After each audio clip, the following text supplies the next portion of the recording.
Hello friends, welcome to Maitri's world. ఈరోజు నేను మా ఇంటి కూరాడిని బోధిస్తున్నానండి. అది ఎలాగో చూద్దాం రండి. నేను ముందు కూరాడిని శుభ్రంగా కడుక్కొని తర్వాత సున్నంని గీతలుగా పెట్టుకున్నాను. పైన కింద మూత కూడా పెట్టుకోవాలి.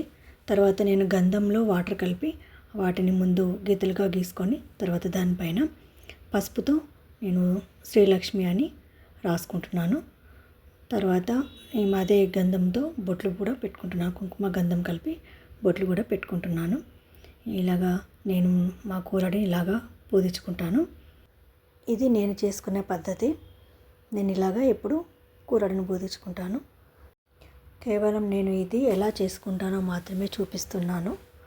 తర్వాత పూలమాల కట్టి దీపం పెట్టుకొని ఒక పండు నైవేద్యంగా పెట్టాను. ఇలా నేను మా ఇంటి మహాలక్ష్మిని పూజించుకుంటాను. ఆ తల్లి చల్లని చూపు మనందరి మీద ఉండాలని కోరుకుంటున్నాను.